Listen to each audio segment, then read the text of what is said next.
Let's get set for our first semifinal match. It's going to be Supergirl Kells taking on Skyward Wing. Best 2 out of 3, as we mentioned. Supergirl Kells using that Ninjara and the ability to disappear into a cloud of smoke to get the victory early on.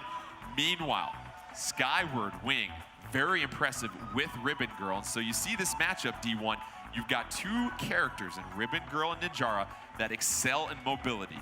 What's the key in making sure you can land some punches against these characters that are going to be all over the stage? I feel like we're actually going to have both of these players miss a lot against each other because they're so evasive. Ninjara, he just poofs into a cloud of smoke and you don't know where he's going. And once he appears, you're probably going to have an arm going straight to your face. And as far as Ribbon Girl is concerned, she just has so many jumps, almost reminiscent of Jigglypuff in numerous Smash games. And Vicky, to D1's point about missing punches, how critical does that make it a rush attack if you can connect with that? Well, what's best about seeing both these characters play these characters, both these players play these characters, because these characters really like to hang around the air a lot, so that leaves them prone to being hit by rush attacks more often. Ninjara going with a buff and a tri-blast that is Supergirl Kells. Meanwhile, on your left, Ribbon Girl controlled by Skyward Wing. Gonna go ahead with that shocker and that slammer Mandarin. What are we seeing early on here, D1? Right now, we're just notice how Supergirl Kells plays around this Ribbon Girl. She is waiting for those opportunities to get those counterattacks, bobbing and weaving until the time comes. See, right there, the teleport. And we just saw a wide grab. That is actually an advanced technique that we did forget to mention. That wide grab coming in handy for Ninjara and Supergirl Kells. However, his rush attack from Skyward Wing gonna do 275 damage. And Vicky, there's our first rush attack that connects against these 2 fighters that might be whipping more than they connect. So that is something that you may want to stay grounded for whenever you see your opponent get that rush attack nearly as big as you can see it right now. Ninjara getting as close as he can, almost getting that rush attack. Ninjara trying to keep Ribbon Girl up against the side of the stage. Gonna get the grab and the throw. Ninjara and Ribbon Girl both less than 50% health. Oh, the throw misses from Ribbon Girl and another grab from Ninjara. Supergirl Kells being patient, dodging, weaving, bobbing, trying to avoid those arms being thrown. Oh, we have a rush meter ready to go after the throw from Supergirl Kells. Gonna try and deploy it. Some chip damage applied here. Ribbon Girl still hanging on, although can't survive one more punch from an arm. Ninjara trying to connect, and Supergirl Kells, D1. How about the patience at the bottom of the bowl? Yeah, Supergirl Kells always air dashing when you least expect it and getting those attacks in there. She actually ended the round right there with the tri-blast, her fastest arm. Now we see Skyward Wing switching to 2 Slap-A-Manders here. Vicky gonna go with that fire element. It's going to be interesting how that pairs off against Supergirl Kells, who's still using that tri-blast and that buff. No changes for her, and yet an early grab from Supergirl Kells. What do you make about this stage, Vicky, and either playing at the bottom of the bowl or along the higher outside rim? I think it varies depending on where your opponent is going to be standing. If they want to be in the middle part, kind of getting close to them, get that close range, and kind of being above them at the same time in that midpoint could be towards your advantage. Slap-A-Manders are doing work for Ribbon Girl, and Skyward Wing connected on that rush attack a little bit ago. Meanwhile, Ribbon Girl trying to keep the higher ground. Ninjara very comfortable hanging out at the bottom of this bowl right now. Avoids the throw, connects with the 1-2 with the buff and the tri-blast. No charge attack there, though. Plenty of time left in this match. Ninjara, Supergirl Kells gonna miss with the throw. Block and a charge, and a double charge hit right there, D1. That's critical. But here comes the rush attack, blocked by Ribbon Girl. Ribbon Girl doing a fine job of reading and reacting to Ninjara, D1. Yeah, it looks like Supergirl Kells unable to actually get that rush in. There it is. Wow, the interruption. Unbelievable counter. That cut short the rush attack, but not before Ribbon Girl gets 120 health. Okay, we're down to our last couple punches here in this round. Ribbon Girl trying to use those double Slam-A-Manders. Oh, D1, what went on right there? And right there, you just saw how when Ninjara comes out of that teleport, you can actually attack Ninjara. He is vulnerable to attack. So great counter right there, and we actually have a tight battle between both of these players. Terrific prediction by Ribbon Girl and Skyward Wing. Now we see a change in the arms equipped with Supergirl Kells and Ninjara. Gonna go with 2 tri-blasts. Winner of this round is gonna take the first game point in this semifinal match. Grab by Ribbon Girl. Gonna toss Ninjara across the bowl. Meanwhile, Ninjara comfortable hanging down at the bottom of the bowl like some soggy cereal at this point. Meanwhile, Ribbon Girl bouncing to the left. Gonna dodge the throw right there from Ninjara.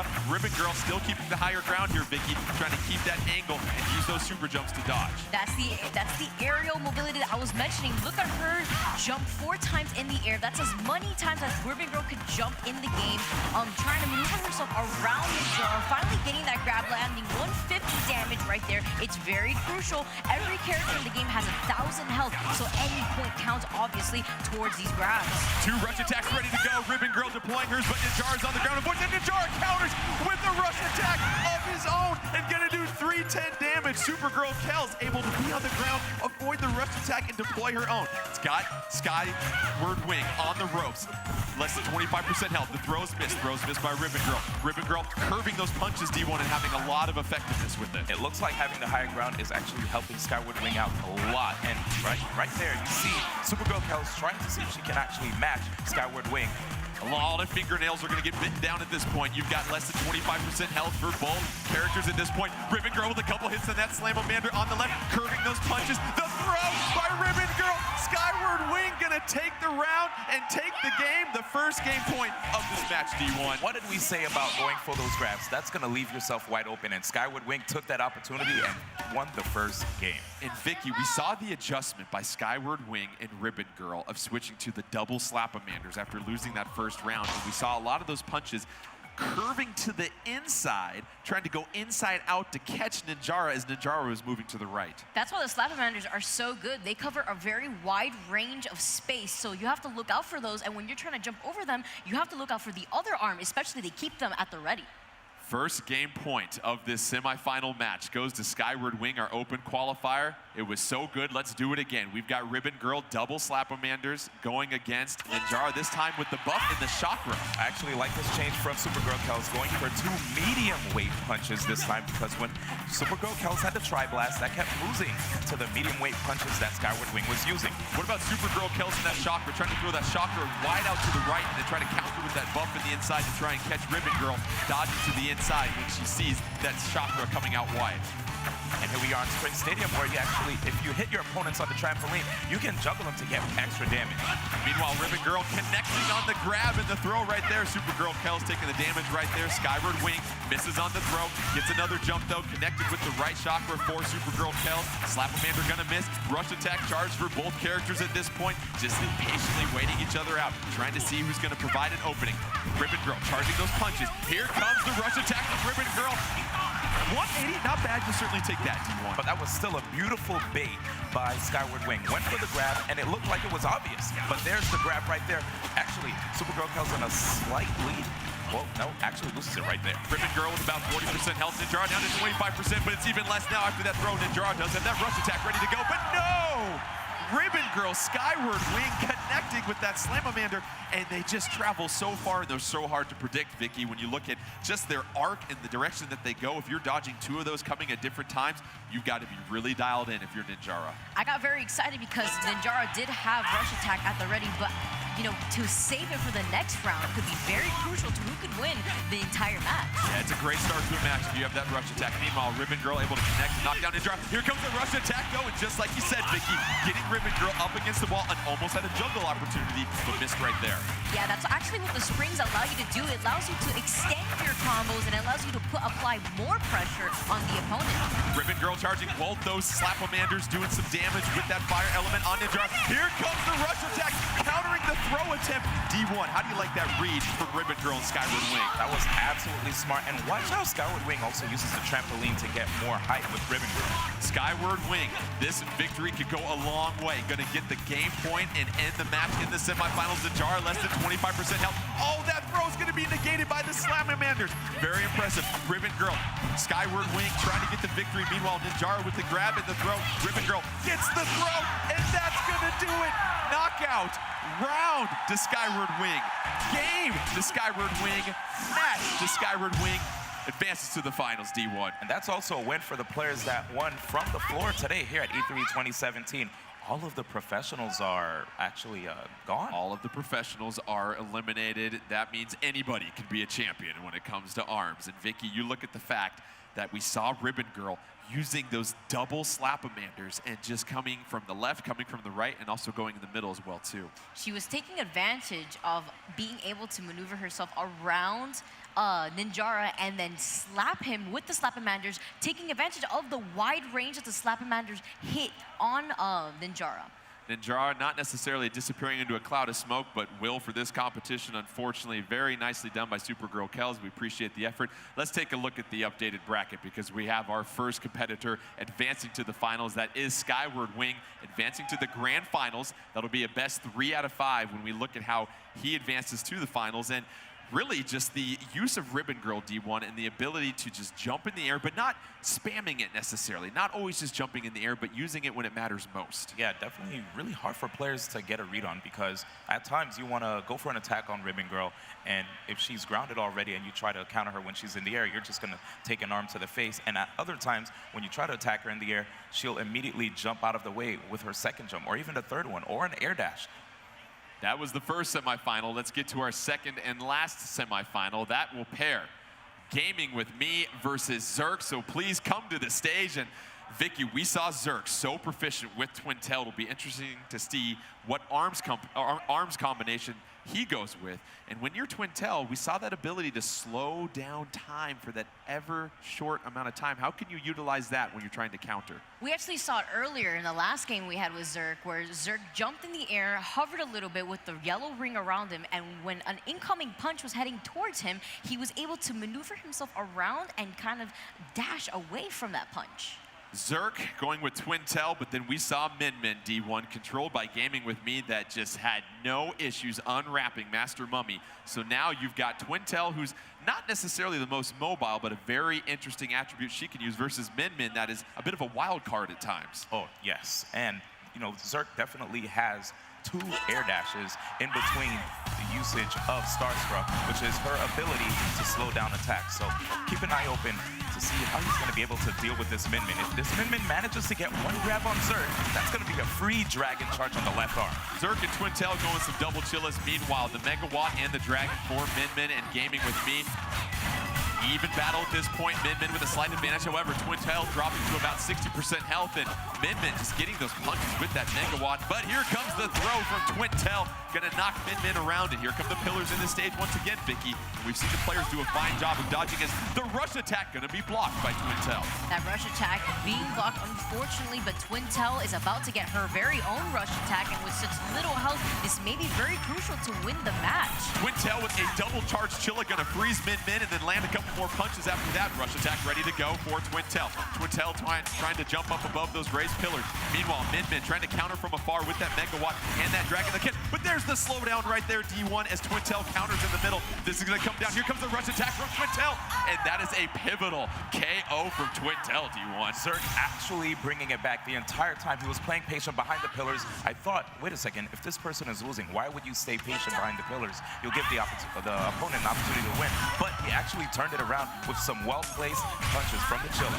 Here comes the rush attack from Min, and Min Min connecting with that rush attack at D1. You talk about the decisiveness and the delay of that Dragon that could be really deceptive as it shoots at kind of an angle when you launch it out there. And the great thing about having the Megawatt to complement that makes it difficult for opponents who want to avoid the laser from that Dragon. And Vicky, how critical are the charge punches for Twintel? Get a chance to freeze Min Min like we see right there. That's actually the reason why you always want to charge your attack, not only for the extra damage, but for that way the attributes can land as well. Min Min unleashing the second rush attack of the match, and that's going to do some major damage to Twintel. Meanwhile, Min Min at about 40% health. Twintel connecting with another freeze, and the grab right there, D1. That's going to do some major damage. We're down to the last couple punches here. Twintel going to do the rush attack, but no, countered by the Dragon, D1. Twintel trying to go with the throw. Misses there. Dragon unleashed by Min Min Vicky. So I want to say at that very moment, Zerk was trying to avoid the Megawatt, and because he tried to avoid the Megawatt, he got hit by the Dragon instead. 1-1 in the rounds. Winner of this round will take the first game point of our semifinal matchup. But D1, that Dragon is very hard to predict, and if you can throw it out and read where your opponent's going, you can always keep them guessing. Yes, also, if it is charged, he's able to get a knockdown with the Dragon, while the Megawatt actually shocks the opponent because it's an electric attribute. Zerk changing up the arms, going to go with the Parasol and the Chiller, try and knock down Min Min. Meanwhile, Min Min going with the 2 arms that continue to carry her to victory. Going to connect with the Dragon right there. And Twintel trying to read the Dragon, gets the throw on Min Min. Both characters still not very close to a rush attack. Parasol going to get a light hit on Min Min right here. Meanwhile, Twintel connecting with a charged Parasol. Not a whole lot of cover right there, but here it comes. Twintel coming up from above, getting the charge hit with the Chilla and the throw, Vicky. And they were able to get that follow-up because of the fact he charged his attack to get the chill attribute. Min Min connecting on the third rush attack we've seen in this short amount of time, but Twintel has a rush attack charged and ready to go, and Min Min doesn't have a whole lot of health to withstand it. Twintel trying to read and find that opportunistic time to do that rush attack. This point for the game could go to Zerk if it can connect with a couple more punches. Meanwhile, Min Min trying to duck for cover around using the dragon. The Mega, oh, Twintel. D1 just being very methodic about ducking behind cover, popping up, and using those aerial attacks to keep Min Min at bay. Really patient play right there from Zerk. The fact that he actually held on to his rush gave him a psychological advantage over his opponent. The entire time he could just do whatever he want until he noticed that he was open, and then he could cancel with the rush.